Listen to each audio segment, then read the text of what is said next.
አሁን ባለንበት ዘመን ሀገራት ሉዓላዊነታቸውን በተካለለ ድንበር ብቻ ጠብቀው ሊያቆዩ አይችሉም። በኮድ መስመሮች፣ በተዘረጉ ኔትወርኮች፣ በአጠቃላይ በዲጂታል መንገድ ዓለም አንድ ሆናለች። የሳይበር ደህንነት ዛሬ የብሔራዊ ፍላጎት መሰረትና ለኢኮኖሚ እድገት እንደ ነዳጅ ሆኖም ያገለግላል።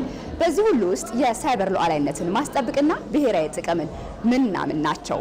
ኢትዮጵያ በዚህ ላይ የገነባችውን አቅም ምን ይመስላል? እንመልከተው።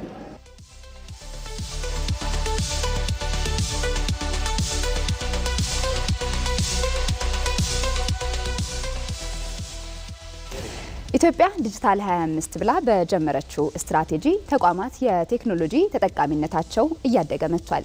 ሀገሪቱ እውን ያደረገቻቸው እንደ ታላቁ ህዳሴ ግድብ ያሉ ግዙፍ ፕሮጀክቶችና ተቋማት የሳይበር ጥቃት ሰለባ እንዳይሆኑ መስራት ይጠይቃል። ባለፉት 3 ወራት ብቻ ከ13000 በላይ የሳይበር ጥቃት ሙከራ ተደርጓል። የኢንፎርሜሽን መረብ ደህንነት አስተዳደር ከዚህ ውስጥ 97 በመቶ የሚሆነውን መመከት ችሏል።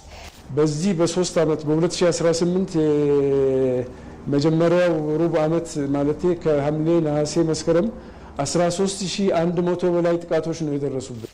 ጥቃቱ ኢላማ ያደረገው ታላቁ ህዳሴ ግድብ የተለያዩ የኢነርጂ ተቋማትና ሌሎች መሰል አገልግሎት ሰጪ ተቋማትን ነው።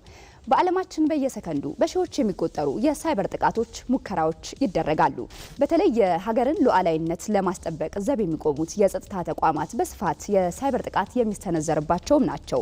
በዚህ ዘመን የሀገርን ሉዓላዊነት ለማስጠበቅ የመከላከያ አቅምን ከማሳደግ በዘለለ የሳይበር ደህንነትን ማረጋገጥም ግድ ይላል። እንደ ኢትዮጵያ በማደግ ላይ ላሉ ሀገራት ደግሞ ዘርፉ ገና በማደግ ላይ ያለ እንደመሆኑ ከተቀረው ዓለም ጋር እኩል ለመራመድ መፍጠንና መዝለልም ይጠይቃል።